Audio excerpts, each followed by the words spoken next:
நேற்றைய தினம் சிங்கப்பெண் திட்டத்தை அறிமுகப்படுத்த வந்த விஜய் அவர்கள் தனி மனித ஒழுக்கத்தை பத்தியெல்லாம் பேசியிருக்கிறதா மேடையில நம்ம பார்க்குறோம். இந்த தனி மனித ஒழுக்கத்தை பத்தி பேசுறதுக்கு முன்னாடி, இவருக்கு இந்த வார்த்தையை சொல்வதற்கு, இவர் இத பேசுவதற்கு முன்னாடி, தாவேகா நிர்வாகிகளிடத்த இத பேச சொல்லுங்க. பேசுங்க.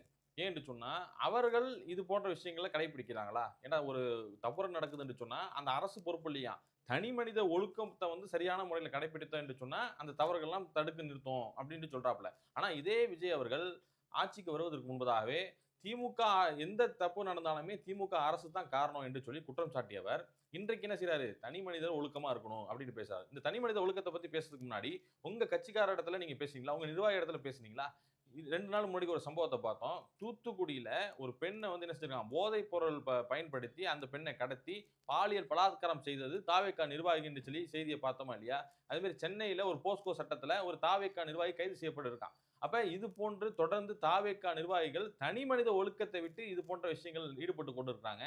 அப்ப மேடைக்கு பேசுவது முக்கியம் இல்ல. உங்க கொள்கையில உங்க கட்சியில உங்க கட்சியில இருக்கக்கூடிய நிர்வாகிகளுக்கு பாடம் நடத்துங்க. அவர்கள் நடத்தாம பொதுவா தனி மனித ஒழுக்கம் என்று பேசினாலும் ஒண்ணும் ஆயிட போதில்ல. இது மட்டுமா உங்க நிர்வாகிகள் செய்றாங்க? ஏதாவது ஒரு சமூக ரீதியா உங்க அரச எதிர்த்து பேசினாலோ, எதிர்த்து குரல் கொடுத்தாலோ, அந்த ஒரு பெண் சமூக ஊடகத்துல இருக்கக்கூடிய பெண்ண எப்படியெல்லாம் கமெண்ட்ல அபியூஸ் பண்ற மாரி வார்த்தைகள போடுறாங்க. அவங்க குடும்பத்தையே இழுத்து, ஒட்டுமொத்தமா அவங்கள சிதைச்சு, அவங்க பெற்றோர்கள், பிள்ளைகள் என்று சொல்லி பல தலைமுறைகளை தாண்டி திட்டி பேசக்கூடிய நிலையெல்லாம் பார்க்கிறோமா இல்லையா? இதெல்லாம் கண்டித்தீர்களா? இதெல்லாம் பேசினீர்களா? இது போன்ற விஷயங்கள் தான் இன்றைக்கு தனிமனித ஒழுக்கங்கள் மீறி ஒட்டுமொத்தமாக பாதிக்கப்படுது. அப்ப விஜய் அவர்கள் இதையெல்லாம் பேசாம, அவருடைய தாவேகா கட்சியை குறித்து, தாவேகா நிர்வாகிகள் குறித்து பேசாம, ஒட்டுமொத்தமா தனிமனித ஒழுக்கத்தை பத்தி பேசுவது என்பது வேடிக்கைக்குரியது. இது ஏற்புடையதும் அல்ல.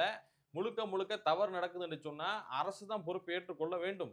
அரசு பொறுப்பேற்றுக் கொள்ளாம, தனி மனிதன் செஞ்ச காரணம், அந்த காரணம் என்பது அட்வைஸ் செய்வது மேடை பேச்சுக்கு வேண்டா உதவுமே தவிர, ஒட்டுமொத்தமா என்ன செய்யாது? உங்களுடைய அரசுடைய தோல்விக்கு இது போன்ற மேடை பேச்சுகள் உதவாது என்பத நம்ம சொல்லிக் கொள்கின்றோம்.